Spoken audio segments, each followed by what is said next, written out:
Right. Hello, gang. Right. So today is going to be a video on um, a topic in relationships, but the main topic will be a 646 essay. So a 16 marker essay that has a scenario. Now, at the time of recording, every single 646 essay is structured like that. Okay. 6 marks for your knowledge, you got 4 marks for your application, so less important in terms of marks, and then you've got equal amount of marks in your AO3 as you have in your AO1. Now, obviously, it is a 646 because it's a 16 marker with a scenario. And in today's video, we're going to be looking at Teddy and what factors are affecting his attraction to Sasha. So if I just read, I'm not going to read out the whole point. I just want to go through the structure really. But the scenario here is Teddy is discussing his girlfriend Sasha. It's a bit cringy, the next bit, so let's go for it. He says, "We were in the same year at university, both studying marketing. She was really good at the theoretical side, and I was better when it came to the practical work. We specialize in different areas now. I'm always proud to be seen out with Sasha. Other guys are really jealous when they see her because she is obviously very leng. We tell each other everything, though, no secrets in our relationship."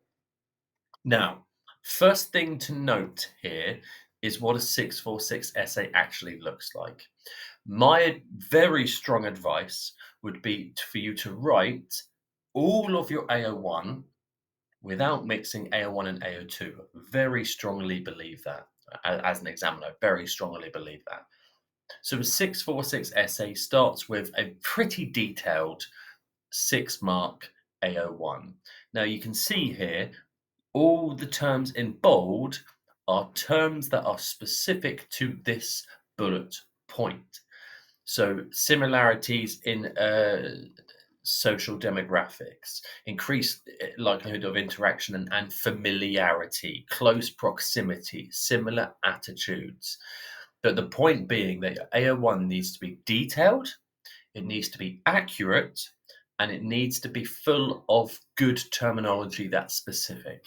Now, if you do not revise that much, and I'm not even joking here, if you don't revise, you will probably, when the exam comes, be able to write that much without terms in the most basic form. So it is revision that allows you to be able to talk to this level of detail. Now, that is a good AO1. There's probably 8 ticks there. There are some examples. This is a good way to, this bit just here.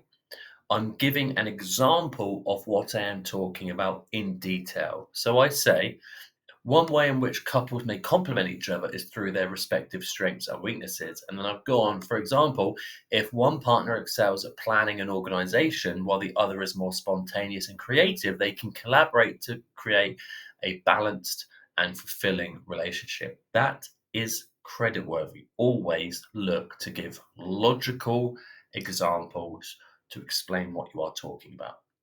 Now, that is your AO1. Please, for the love that is all holy, separate your AO1 from your AO2. Now, this is an AO2. It is worth 4 marks. There probably is 4 marks worth here. So, what you want to do is you want to take some of the terms you've just been talking about in your AO1 and you want to specifically apply them here. Now, the light blue are direct quotes from the stem. If you can, you want to be using direct quotes. So I've said, with reference to the scenario, um, uh, I think, yeah, fine. With reference to the scenario, Teddy demonstrates a similarity in demographics as he and Sasha were in the same year. Fine.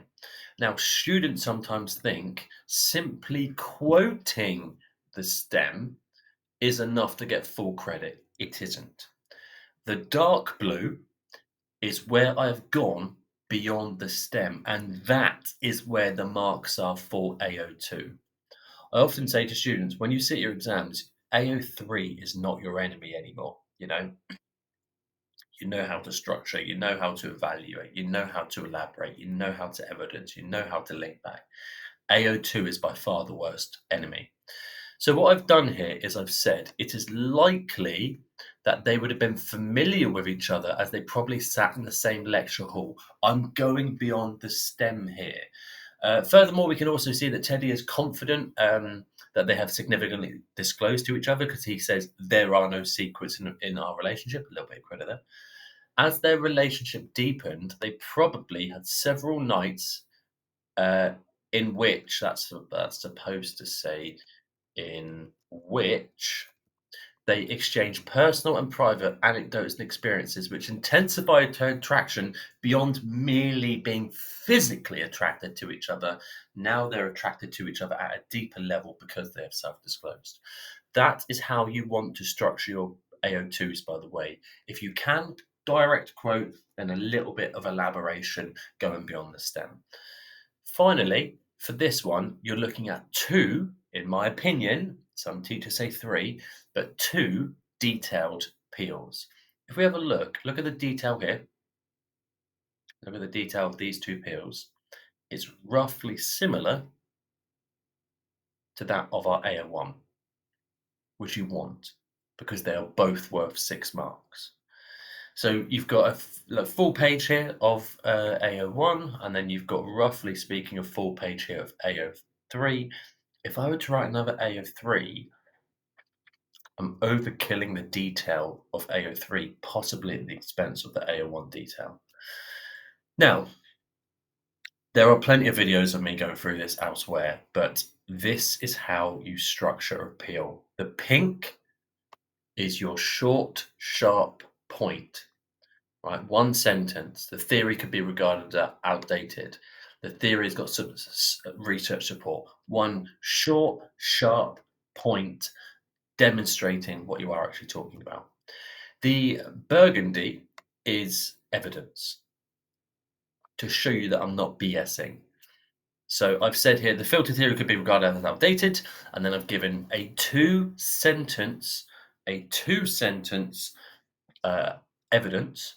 For example, dating apps like Tinder and Bumble allow much more control and free will over demographics. A user can widen their search and therefore gain access to individuals they never normally would have got access to. And the same can be said for age on these apps, where if I wanted to, I could search for grannies in Southampton over the age of 65. I don't tend to bump into that many grannies because I don't go to bingo halls. I don't walk into retirement homes on the pull. Whereas therefore on Tinder, I would be able to do that without leaving my home.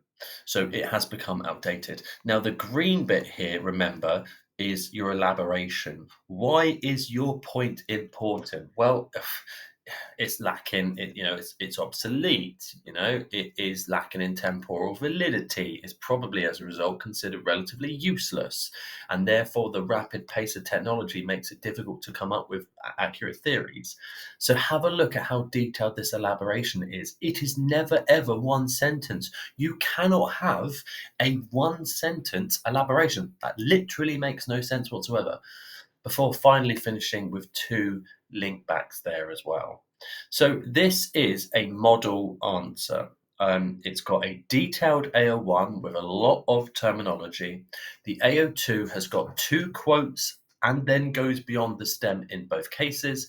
And then you've got two solid, detailed evaluations.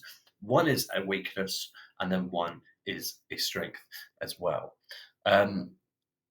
If you want to have a look at this in a bit more detail, you can have a look at the exams question sheet because there is a model answer for this on there. If not, you can pause the video at the appropriate point and have a look. But I hope this is helpful. This is how you should be writing 646 essays, and in this case, it's on factors affecting attraction. Peace out.